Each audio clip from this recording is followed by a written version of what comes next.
আফসুস লাগে আমরার মহিলা হল হয়তো আমরা ইটা অঞ্চল গরিব যে তার ধনী অঞ্চল আসনি তার ধনী অঞ্চল এক এক গড় একজন দুইজন কোনো গড় তিনজন মহিলা রাখা হইছে কাম করবা লাগে। তবে এক সাইডে আমি বালা হইমু ই মহিলা গরিব যে আইছে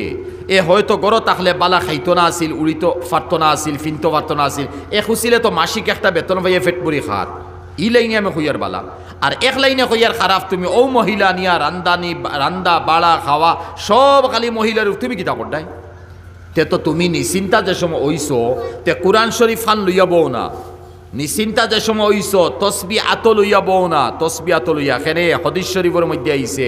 জন্নতি মহিলা আর পুরুষে কোনো খামে ফস্তাইতা নাই হালাকে জন্নত কিছু নি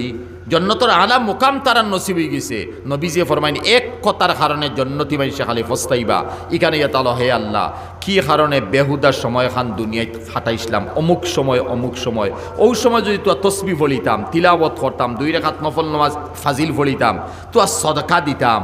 তোরা তোমার নাম আল্লাহ আল্লাহ বেশ করে দিতাম তো আমি এখন যে জন্নত আছি আরো তুলে ঘুরে গেলাম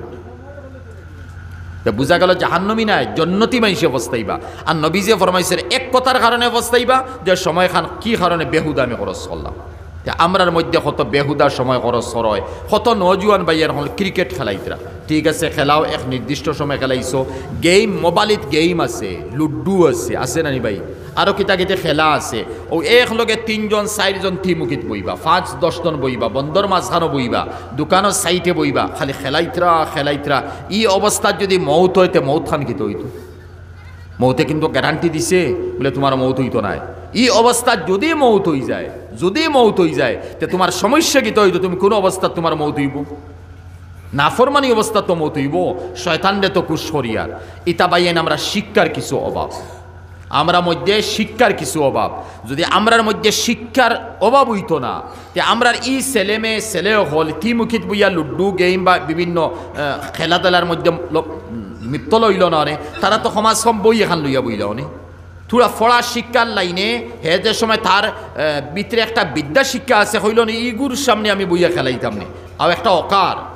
মাত বুঝছনি যার যারই পজিশন ডাকিয়া চলা লাগে। আমরা গাঁও দেশের মধ্যে শিক্ষার অভাব সবাহি মক্তবর দিকে দিলেও শিক্ষার অভাব স্কুল কলেজের লাইনে গেলেও আমরা শিক্ষার অভাব আমরা কি কারণে আমরা আওলাদের শিক্ষিত বাড়াই না এত পিছপড়া আবু আমরা রইতাম না মাত্র আমি খালি চিত্রাইয়ার জায়গা তার মু ইনশাল্লাহ কুরআনে করিমে প্রথম শব্দ যেখান হইছে ইকরা কিতা শব্দ কইছে ভাই ইকরা ফড়ার কথা হইছে হ্যাঁ এখানে উন্নমাত আল্লাহর নামর ফড়া পড়তাম নামর ফড়াত লাগিয়া যদি আমি দুনিয়ার শিক্ষা লই তো এখানে কিতা কোরআনে নিষেধ দিছে লক্ষ্য হবে সরি দুনিয়ার শিক্ষা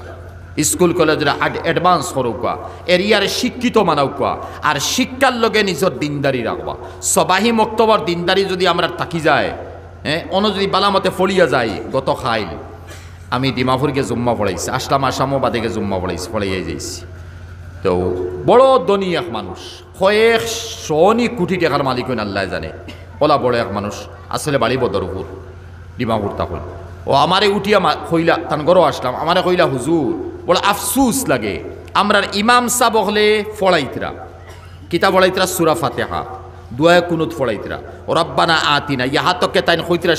মিসাল দিয়া রব্বির হামহুমা কামা রব্বায়ানি সগীরা বালা দিনদার মানুষ আল্লাহ দৌলত জেলা দিয়ে দিনও দিস রব্বির হামহুমা কামা রব্বায়ানি সগীরা ও ওখানটা আমরা যে ফড়ি আইস পর্যন্ত সবাই মক্তব্য হিকলাম না এখানে তর্জমা কিতা তো মজা লাগলো না এখান দুয়াই কেন করতে ও রব্বানা আতিনার তর্জমা রব্বানা সালামনার তর্জমা আমরা জানি না ওখান যদি সবাই মক্তব্য আমরা জানি দিতাম তো আইজ আমরা দোয়া করতে মজা লাগলো মাত্র বড় সুন্দর মাত আমি লোকাল কাউন্টার দিয়ে হইলাম ভাই সারা মাঠ ঠিক আছে এক সবাহি মক্তবর ইমাম সাবর বেতন 6 থেকে 7,000 টাকা আর আওলাদ আর স্টুডেন্টস 100, 150, 200 তাই কিতা করতে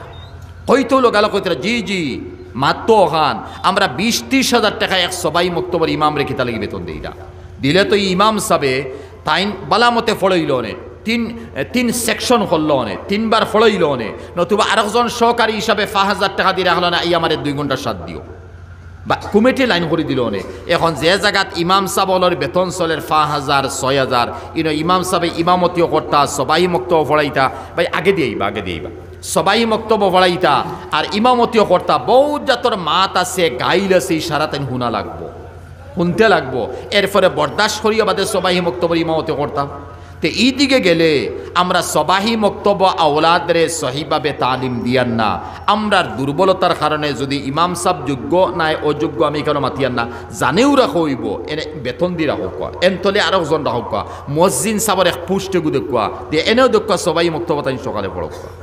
তখন তো রব্বির হামহুমা রব্বানা জলামনা রব্বানা আতিনা যত দোয়া কল আছে, সূরা ফাতিহা আছে, তার তর্জমা জানিয়া নমাজও পড়লে ভালো লাগবো না নি ভাই? আরাম লাগবো। আমি তো তর্জমা জানিয়ে এখান দোয়া করি আর তর্জমা জানিয়া নমাজের মধ্যে কান পড়ি আর ও যে আজানোর পরে আল্লাহুম্মা রাব্বা হাযিদ দাওয়াতি তাম্মা, আজান দেওয়ার পরে দোয়া পড়ি না নি? দোয়া পড়ি। ও ই দোয়াইগু পড়লে কি তো হইব, ওখানটা যদি আমরা জানি নিতাম যে আজকেও আমরা আমল করলাম মনে মারি বড়। আমি হইয়ার না আমার যে ভাই আজান দিছইন হইয়ার না তাই ভুল করছইন, হয়তো তান বেকিয়ালি হয়ে গেছে, আজান দিয়েও তাই একামত দিলেইছুন নিয়ে বলে তুলা দম লইতে আসি, তাইনও দোয়া ফড়িল অনে, বাকি মানুষও দোয়া ফড়িল অনে, কিন্তু আমরা বাকি মানুষের দোয়া ফড়ি না, না ফড়িয়া আমরা লগালগ নমাজও যে কোনো অক্তর মধ্যে